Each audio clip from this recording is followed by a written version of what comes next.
Voilà. Chers téléspectateurs, bonjour, bienvenue. Na émission Abino Tosolola mo akala. Par rapport à l'actualité Negezoleka Namboka. Et de temps en temps, Tolobaka Soki presse et vende kimia. Si la presse c'était et le basu l'autre, c'est que Mboka no se yangwane kei. Le lot solo l'anime dialogue entre président Félix Tshisekedi et Paul Kagame. Dans quelques jours, il faut beaucoup de solo là par rapport à l'insécurité dans l'est du pays. Pourquoi que solo là? On va essayer un peu d'analyser tout à l'heure. Est-ce qu'il faut solo là Kagame ou soit na Batumoussous? Mais avant de commencer cette émission, je voudrais quand même dire merci à un grand frère, Pascal Ondje, un grand défenseur de la province du Sankuru. Dans toutes ses émissions, analyses, il ne cesse jamais d'oublier sa province. Et derrière lui, il y a un autre éminent journaliste, Doudou Longombe, avec son émission Allo Sankuru, où chaque fois, c'est le Sankuru qui est au cœur de ces échanges. Patrick Lokala également, bon, Tata, Lembisa Kamwandam, pour Soko Beting Ngamakasi Bakola Nonasima, c'est pas bon. Sans oublier Francis Ochoudi. Donc, tout ce monde-là, dans la province du Sankuru, ceux qui battent au solo là, entre les politiques, il y a certains détails au Babo Sanak. Mais si nous qui sommes le quatrième pouvoir, presse, tout le bassu l'auté, province d'Ambissou est sauté. Voilà un peu. Continuons à défendre ce que nous pouvons. Le reste, Dieu ça va s'en charger. Pourquoi dialoguer entre Kagame et Tshisekedi? Est-ce qu'il faut tout solo là? 1. Na Paul Kagame. 2. Na M23. Ou soit na ba multinationale.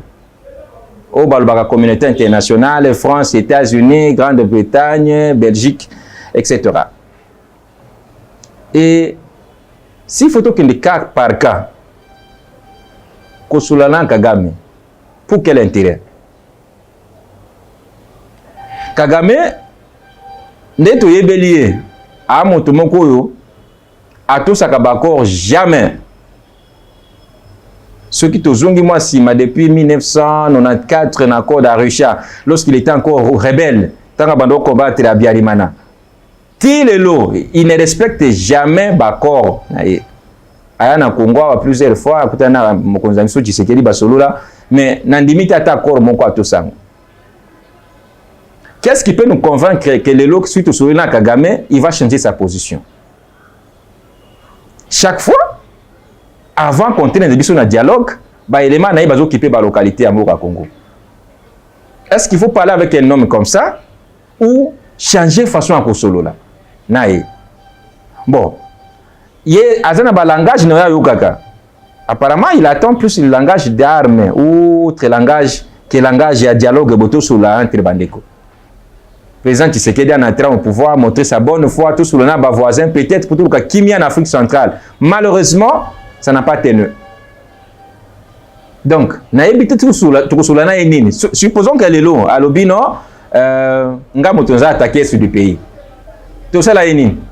Tout le fond d'ailleurs, tout le combattre. Mais à la place de Soulana pour Andima, même s'il n'a jamais accepté, cherchons d'autres voies. Batumoussous avant d'encourager le président de la République, et non, il faut Soulana M23, jamais. Moi, j'ai apprécié la décision du président de la République que jamais à Kousoulakana M23. Pourquoi? Parce que Nalisolo Ambo Kanabiso et Yebanike, à la fin de chaque dialogue, en français, partage des gâteaux. Et tout ce monde-là, il ne faut pas qu'il y ait un service à sécurité, dans l'armée, dans la police, dans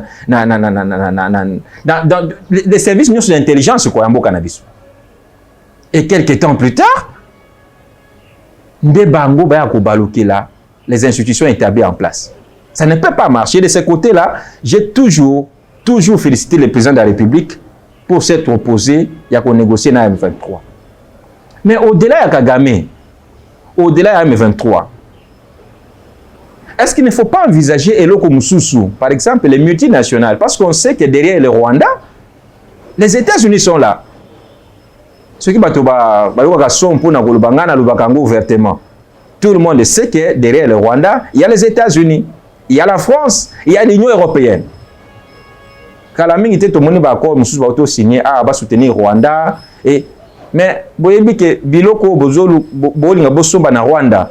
Le Rwanda ne produit pas. Or c'est le Rwanda qui vole, qui viole, qui triche au Congo.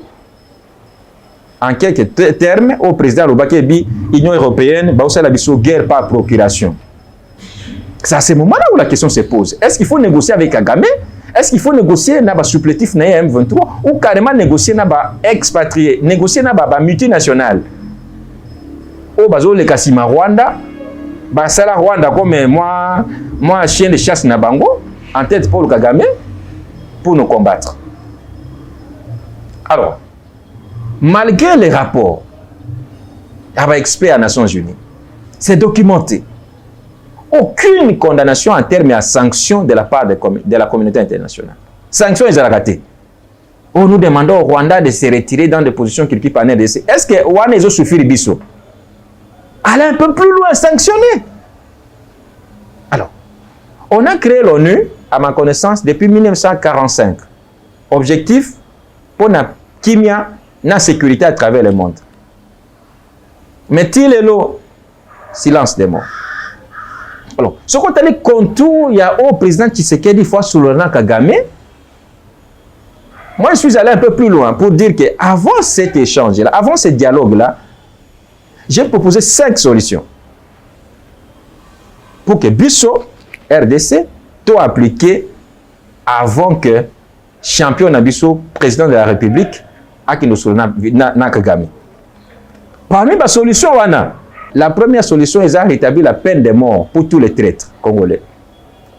Ça, je l'avais dit à plusieurs de mes émissions. En tout cas, dans le Bisso, pour tout temps, bien. Il faut peine de mort et Zala. Batunyoso va trahir Moka Bisso. Les traîtres là, dans l'armée, dans la police, ANR, au DGM. Il ne faut pas rétablir peine de mort. Dieu merci, gouvernement enfin à la Mouki. Mais ici, attention, moi j'interpelle la justice. Si la peine de mort doit adopter en haut, et c'est le règlement de compte. Parce qu'on connaît que la justice en cannabis et c'est totalement liberté et subissera souvent un dictat. Quelqu'un qui a position de force à côté de la magistrat, ça l'a boyé. Ceux qui n'ont pas bongo au moins une invitation non outrage au magistrat, non, c'est ce qui est connu, non? Kembo cannabis les bateaux ont un appareil judiciaire, va subissera souvent une injonction par les politiciens. À ta peine de mort, et un règlement de compte était moto alingila ki omwana nayo et puis mbopo alingila ki omwana nayo alo tina liste wana o aza tiré pour ba kuboma été bongo te moto azala moko bo pesi raison parce que azana bongo te. Faites la justice parce que la justice élève une nation de balba en français. Koboma moto pamba te boko na moto pamba parce que ata moto wana akufi lelo. Vous qui avez lu cette décision là, vous qui avez décidé le la justice qui ba boma moto wana parce que aza considéré comme un traître. Dieu nous jugera. Donc, c'est bon, bah, rétablir peine de mort pour tous les suspects, tous les traîtres, mais il y a le règlement de compte. Voilà la solution à Liboso. Rétablir la peine de mort, c'est une des solutions déjà pour commencer à décourager Batoyo. Chaque jour, deuxième solution que moi je propose. Lorsque j'ai parlé avec un grand frère ce matin, avant de venir tourner cette émission, on a proposé une deuxième solution, on a proposé Bino et Bisingabi, mais Pierre, aux atouts radicaux dans tes solutions. N'est-ce pas oui, avec un voyou comme Kagame, bon, Boli Bisanga, n'a qui n'a le comme soutien, mais il y a un dictionnaire qualificatif, il y a un Kagame, exacté. Mais en tout cas, ce côté qualificatif et dictionnaire par rapport à voyou, Kagame se retrouve quelque part. Deuxième solution pour Nanga Isaac, Totangisa, banda maternelle, Namboka Congo, primaire, humanité, une université, Naba église, Naba association, que ba Rwandais en tête pour Kagame, bazaba ennemi Nabiso. Et que tout se prépare, tôt ou tard, il faut se venger. On a deuxième solution, j'ai toujours proposé dans toutes mes émissions. Totangisa bato nyonso de toutes les générations na Congo. Quel est aux aboyés, ba Rwandais, na mutu na bango Paul Kagame baza ba ennemi na biso. Il faut tous se préparer moralement, psychologiquement pour que jour mon corps tous se venger. Tout ko supporter ka tiwapi hospitalité na biso tout ko kinaka nango tiwapi. Une année babomi non, les Congolais sont hospitaliers, d'accord. 2 ans, 5 ans, 10 ans, 15 ans, 20 ans. Et ça na musuba botami les lois na plus de 20 ans, mais akuta bitumba wana o Kagame na batone babomaka biso. Non. Il faudrait qu'on enseigne à toutes les générations dans le Congo que les Rwandais sont des ennemis na biso et que tout se prépare qu'à plus tard, il faut tout se venger. C'est une solution radicale, mais je suis quand même désolé, mais il faut y avoir pour continuer de battre biso chaque fois. Alors, deuxième solution, troisième plutôt, on a deuxième solution. Troisième, RDC et Zoa Courage, tout signé partenariat militaire avec la Russie, avec la Chine, avec l'Inde et avec la Corée du Sud, etc. C'est quoi? On a mis tout dans la vie. Il s'agit de partenaires privilégiés dans les américains, français, au Belgique. Et on a bien vrai aventurier. Qu'est-ce qu'ils font? À part goûter les maïs, ils ont été la musique. Te botikaye mwana na yo bota bazo beta bazo nyokola bazo kata kata pa yo termina musika botikaye. C'est ça l'attitude de la Belgique, parce que tout malato qui t'a bango ba coloniser biso. Vous imaginez un peu? Il y a longtemps nous avons regardé les États-Unis, la France, la Belgique, la Grande-Bretagne et on se rend compte malheureusement que bango ne bazo baluka sima ya ba ennemi na biso pour baïba kabiso. Mais ceux qui bolingi boïba parce que boliki biso makasi. Venons officiellement boïba biso qui na biloko. Que faire semblant que le Ghana Rwanda comme si Rwanda qui nous attaque et puis non. Raison pour laquelle pour Nanga troisième solution, tout signer contrat militaire avec la Russie, avec la Chine, avec l'Inde et la Corée du Sud ou Corée du Nord, ça dépend. L'OTAN est là, signons les partenariats militaires. Tout former les militaires Nabiso encore à un niveau un peu plus élevé. Je ne dis pas que les militaires Nabiso sont à un niveau ma capacité à combattre les ennemis, non, bazan nango. Mais tout bakisa ko bakisa moi mayele tout moi makanisi ça ma bête na likambo moko pour se défendre face à un ennemi. Aussi longtemps que tu vas négocier na Kagame. Et à ce moment-là que si Nabiso tu as une force mon côté ko bangisa yé. Non, et vous avez caché d'enfants, ok, tout ce qui pam moi c'est le fait. Na tout na ka baninga musuto sulana bango bimbo. Joseph Kabila en 2012, avant victoire à FRDC contre les M23, il y a un accord na Kagame. Accord on a suite dans les années. Qui a déjà lu ces accords-là? Aïb Sabiso, accord on a suite dans les années. Parce que c'est très facile à accuser Motolelo. Oh, mon Dieu, c'est un incompétent en bord. D'accord. Mais tous ceux qui ont précédé là, Basignaga Nini, Balobaga Nini. Troisième solution, partenaire militaire. 4. Tout ça, le recensement. Namona qui vient Nanga, ministre de l'Intérieur, quelques jours passés, à Kenako se rendre compte de l'effectivité à des travaux qui nous conduisent à le recensement de la population. Nous avons proposé 4e solution. Tout recenser d'abord, tous les Rwandais qui habitent au Congo. Les Rwandais qui sont au Congo, tout recenser bango nani.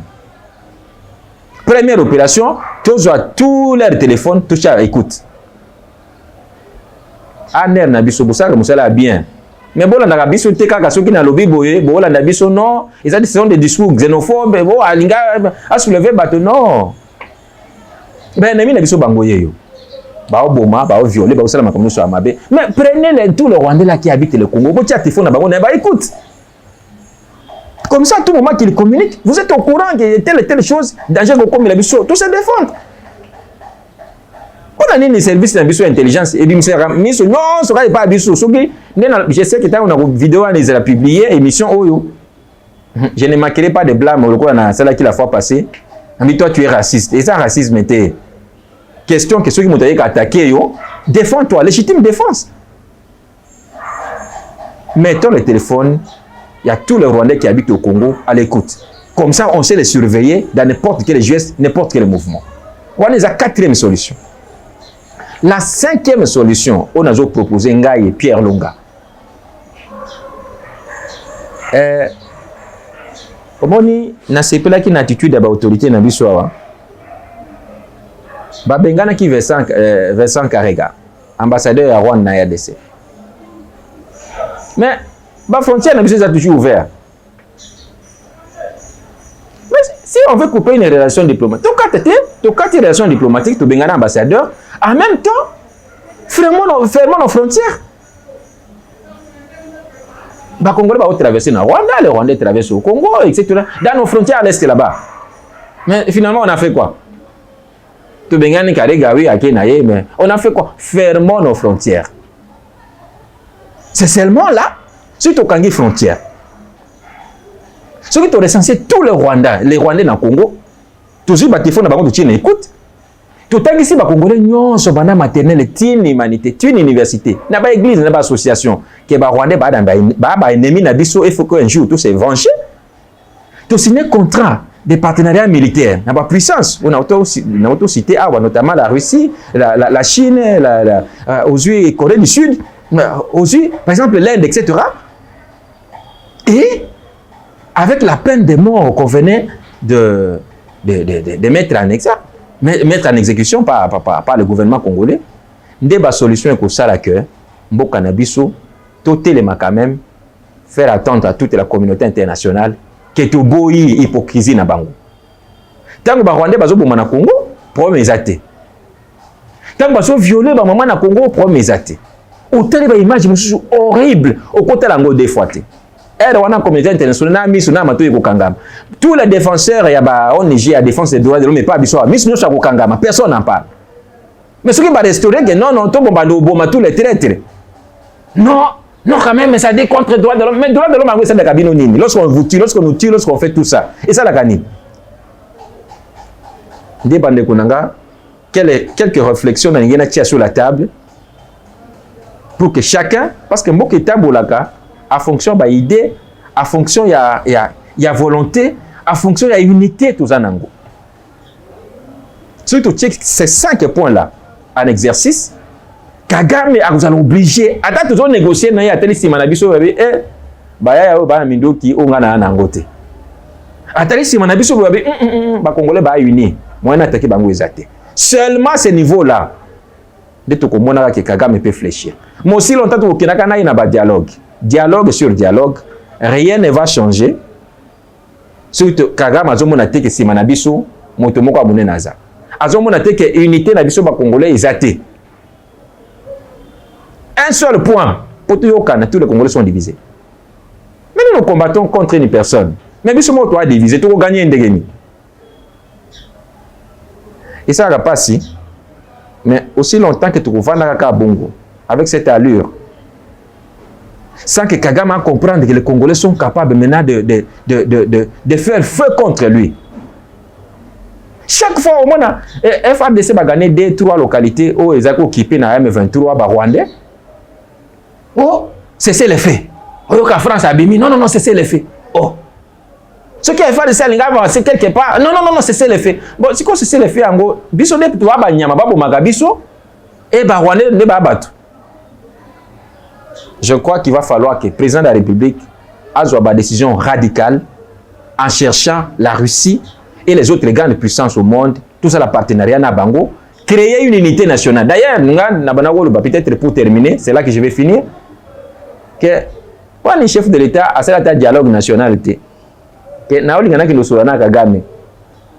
est-ce qu'il faut que Soulana y tout le dialogue n'a pas de combattre les Simara à Kagame? Peut-être en contribuant avec toute une idée de chacun et comme ce chef de l'État, une autre ouverture.